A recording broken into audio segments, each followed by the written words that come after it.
Lorsqu'on jeûne, il y a une absence de salive qui est vraiment l'élément protecteur contre la carie. Et en plus, on a une augmentation de l'acidité buccale. Cette augmentation de l'acidité buccale favorise l'attaque des bactéries au niveau des dents. Donc c'est un risque très très important. Alors comment prévenir tout ça ? AVS avec Philippe Robichon.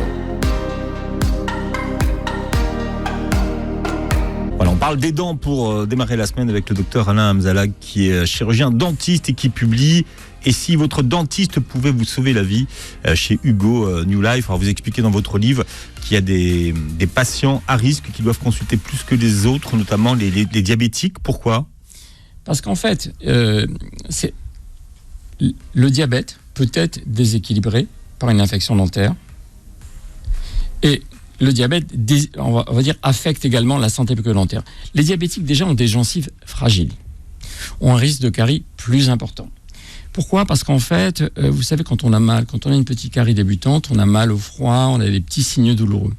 Les diabétiques sont privés, donc il y a sont privés de ces ils ont moins de sensibilité, moins de douleur aux dents que les autres. Donc leur situation, leur santé bucco-dentaire peut se dégrader sans qu'ils se rendent compte vraiment. Et dans l'autre sens, une infection dentaire, une infection des gencives, une carie pas traitée va déséquilibrer le diabète. Donc il est extrêmement important de consulter régulièrement pour un diabétique, de faire des détartrages régulièrement, de faire des dépistages de caries, parce que le diabète peut être aggravé ou déséquilibré par une infection dentaire. Oui, et à l'inverse, le diabète affecte la santé bucco-dentaire. Bon, et c'est un des messages de votre livre, on ne peut pas être en bonne santé si on n'est pas en bonne santé bucco-dentaire. Ça, c'est pas possible. Non. On va parler de l'hygiène bucco-dentaire du mois de Ramadan. Qu'est-ce qui se passe dans la bouche quand on ne peut ni boire ni manger pendant toute la journée ? Qu'est-ce qui va se passer ? Alors, on ne va pas parler de la rupture du jeûne, on va parler. Vous voulez qu'on parle de cette phase intermédiaire ? Moi, je veux qu'on explique aux gens ce qui se passe au niveau de la production de salive, de l'acidité de la bouche, quand on ne peut pas ni manger ni boire pour toute la journée. Lorsqu'on ne mange pas, lorsqu'on jeûne, il y a une sécheresse buccale, donc une absence de salive. Pour ça, il faut vraiment comprendre le rôle de la salive. Le rôle de la salive, donc d'abord, elle joue un rôle tampon, elle tamponne l'acidité et elle contient des éléments minéraux qui permettent de reminéraliser la dent. Donc, nous sommes privés de la salive et le fait d'avoir moins de salive, parallèlement à tout ça, augmente la production d'acidité buccale, et donc vous voyez bien que là, le risque de carie, il est majeur. Bon. Donc, parce qu'on reste une période beaucoup plus longue. Parce qu'il reste beaucoup plus longue sans manger, donc il y a une absence de salive qui est vraiment l'élément protecteur contre la carie, et en plus, on a une augmentation de l'acidité buccale. Cette augmentation de l'acidité buccale favorise donc l'attaque des bactéries, l'attaque des bactéries au niveau des dents. Voilà. Donc c'est un risque très très important. Alors comment prévenir tout ça ? Alors c'est pas évident cette alimentation du Ramadan est très riche. Elle est très riche en protéines. Elle donne envie. Ces gâteaux sucrés sont véritablement un réservoir donc de sucre énorme, de plaisir énorme. Mais il faut faire. Alors, je parle à partir du moment où peut-être qu'on pourrait parler du dernier repas du matin. Le saour, oui. Voilà. Avant la reprise du jeûne. Il est très important parce qu'il faut, à ce moment-là, essayer vraiment de prendre le moins possible d'aliments cariogènes. Il faut prendre... Alors, des aliments cariogènes... qui provoquent des caries. D'accord. Il faudrait idéalement, pour ce dernier petit repas, au dernier petit déjeuner, prendre des fruits, des fibres, et même, on s'est aperçu que le fromage avec des noix ou des noisettes avait non seulement un pouvoir reminéralisant au niveau des dents, mais bloquer la carie. Donc, déjà, ce dernier petit déjeuner doit être vraiment le moins riche possible en sucre. Et quand je parle de sucre, il faut savoir qu'il y a des sucres cachés partout. Par exemple, des céréales, c'est vraiment un désastre parce que ça contient énormément de sucre et ces sucres sont extrêmement virulents dans l'attaque des dents. Alors, mais si on s'est brossé, pardon de vous couper, mais si on s'est brossé les dents après ? Alors, oui, mais il y aura une stagnation des sucres un peu toute la journée. Et donc, vraiment, ce dernier repas est extrêmement important. Alors, il y a aussi une chose importante, c'est le brossage des dents. À ce moment-là, il devra être particulièrement rigoureux et minutieux après ce dernier repas. Ce brossage des dents, idéalement, il faudrait l'assurer au moins pendant 2 minutes et demie. Ensuite, c'est important ce que je vous dis là, parce que c'est vraiment le meilleur moyen de prévenir la carie. Passer en plus de la brosse à dents, après la brosse à dents, du fil dentaire ou des brossettes dentaires. Et pourquoi pas, on parlait de Listerine 0% tout à l'heure, de la Listerine après. Parce que c'est ce dernier repas qui peut conditionner l'apparition des caries. Bon, après... La Listerine, c'est après le lavage. La Listerine, c'est après le lavage. Enfin, là, j'insiste sur le brossage des dents, le passage du fil ou des brossettes dentaires après ce dernier petit déjeuner. Et si on peut choisir de manière plus idéale la composition, je ne suis pas nutritionniste, mais prendre le moins de sucre possible, de vrai sucre, ce sont des gâteaux sucrés, ce sont des jus de fruits, mais pas des jus de fruits frais, de l'orange, des jus d'orange en bouteille. Tout ça est un véritable réservoir d'acide et c'est très mauvais. Voilà. C'est le fait de ne pas boire finalement qui est mauvais pour les dents dans la journée. Alors, le fait de... Oui. Comme si elles se déshydrataient. Alors, soit une absence d'hygiène après le dernier repas, parce qu'on peut être fatigué. C'est là où il faut vraiment faire très très attention, quel que soit notre état de fatigue, vraiment veiller à ce que le brossage soit. Et aussi l'absence de salive dans la bouche sèche, avec cette acidité buccale. On s'est aperçu que lors phase de jeûne, il y a des reflux acides. Ces reflux acides ne sont pas tamponnés par la salive, et donc il y a... Ce que je vous dis là est aggravé par un brossage un petit peu rapide après le dernier repas. Voilà.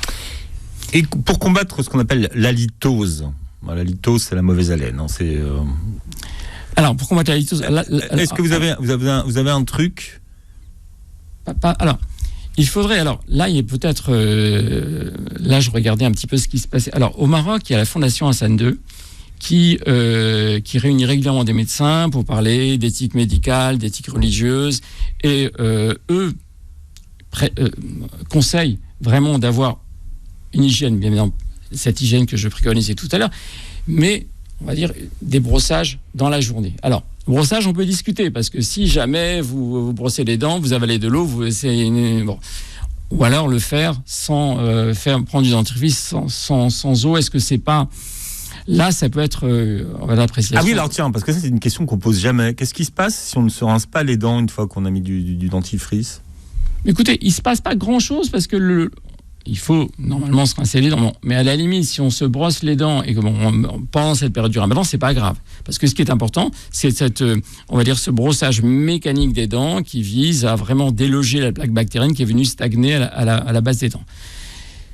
Alors la mauvaise haleine, malheureusement pendant le jeûne, mais je pense qu'avec le masque, là, on est un petit peu plus protégé qu'on ne l'étions avant le confinement, on veut dire que le Covid nous aide un petit peu. Vous dire que les autres sont plus protégés. Après, en fait. Il y a des remèdes de grand-mère qui préconisent de mâcher du persil, de le broyer et puis de le jeter après sans l'avaler. Bon, ça c'est un petit remède de grand-mère. Le fait de ne pas boire et de ne pas manger induit forcément ces reflux acides et cette mauvaise haleine qui est caractéristique des personnes qui jeûnent, que ce soit dans toutes les religions. Donc lorsqu'on jeûne, on a ce petit problème. La mauvaise haleine chronique, en dehors du mois de Ramadan, ça peut être signe de quoi pour ce qui concerne la santé de vos dents ? Ça peut être un indicateur de quoi ? Bon, dans 80% des cas, c'est lié à une mauvaise hygiène bucco-dentaire, soit une maladie des gencives. Donc, on doit normalement traiter et régler ce problème par des détartrages, le traitement de nos dents et de nos infections dentaires, de tous les problèmes dentaires ou de caries. À partir du moment où tous ces traitements sont vains et qu'on ne réussit pas, il peut s'agir d'autres problèmes de reflux gastrique ou d'autres problèmes. Mais en général, ce problème de mauvaise haleine est lié soit à des infections dentaires, des caries, du tartre, enfin des problèmes bucco-dentaires, dans la majorité des cas. Ce sont les bactéries qui sont à l'origine de l'odeur ou pas ? Ce sont des bactéries. Alors, non seulement des bactéries, oui, des bactéries bien sûr. Vous savez que le tartre, en fait, c'est pas du calcaire, c'est du calcaire infecté. Le tartre, en fait, c'est vraiment une substance, calcifiée extrêmement dangereuse parce que ce sont des petits résidus alimentaires qui viennent stagner à la base des dents et qui finissent par se calcifier. Donc c'est du calcaire infecté. Lorsque ce tartre vient à la base des dents au niveau des gencives, il va faire saigner les gencives et donc il va les rendre inflammatoires et en général ça s'accompagne d'une mauvaise haleine. Mais le plus grave que ça, ce tartre Donc c'est ce calcaire infecté peut s'insinuer sous la gencive. Et là, non seulement il va entretenir encore plus les problèmes de mauvaise haleine, il y aura non seulement la gencive va être infectée, mais l'os qui va être infecté. Et là, ça pourra détruire le soutien des dents. Donc, le tartre, les bactéries qui sont finalement, on va dire, enfermées dans cette matrice calcaire, sont à la limite source de mauvaise haleine en primaire. Majoritairement. Dans votre livre, tiens, vous donnez, alors ça n'a rien à voir avec ça, mais vous donnez un truc pour se débarrasser des aftes. Comment est-ce qu'on peut expliquer la récidive des aftes? Alors, elle est essentiellement aussi, alors de la même manière que l'herpès, il y a on va dire une tonalité psychologique évidente. On sait que lorsqu'on est stressé, lorsqu'on a les jeunes, lorsqu'ils doivent passer des examens ou des concours, en général, on peut avoir vraiment des crises d'aftes. Je me souviens, mon fils, en fait, à chaque examen important, avait une crise d'aftes. Là, il a fini ses études, il est expert comptable. À chaque fois, à chaque période des bilans, il m'appelle parce qu'il a une série d'aftes, une poussée d'aftes, ce qui veut dire que c'est vraiment, vraiment lié au stress. Et on n'arrive pas vraiment à prévenir ces aftes. On peut essayer de les traiter, on peut essayer de les calmer, mais c'est vraiment essentiellement lié au stress. Oui, parce que et parfois des aliments, non, parce qu'il y a des personnes, par exemple, quand ils mangent un aliment, qui vont alors certains de l'ananas, certains fromages, des noix, des ananas. Donc certains aliments qui peuvent assécher, on va dire, décaper. Alors il y a aussi une chose, c'est que un afte peut aussi apparaître. Imaginez qu'on se brosse les dents un peu brutalement. Ouais. Le fait de déraper légèrement avec sa brosse à dents, ça fait une petite brèche qui va être occupée par des bactéries. Ça peut. Ensuite, on peut avoir aussi une petite dent ébréchée qui va venir se blesser la joue. Ouais. Toute, on va dire, petite blessure mécanique au niveau de la bouche peut être une porte d'entrée d'un afte. Voilà. Donc, alors, cette prévention du stress, elle peut aussi être assurée, mais bon, en général, les personnes qui aussi vivent des drames personnels, ça peut être un licenciement, on va dire toutes les situations de stress peuvent induire des aftes. Alors, chacun réagit à sa manière, mais beaucoup de personnes produisent des aftes pendant des phases de stress ou de rupture affective, ou bref, dans des moments de fragilité dans la vie. Il faut les traiter ou finalement il faut les laisser vivre leur vie? Alors, lorsqu'il y a un afte qui est extrêmement douloureux, le dentiste peut vous calmer. Par exemple, un afte sous la langue, mais c'est horriblement douloureux. On ne peut pas parler, on ne peut pas manger, on a l'impression d'avoir une angine. Là, le dentiste, lui, peut appliquer soit de l'acide trichloracétique dilué, il va cautériser, il va brûler l'afte et ça va vous soulager énormément.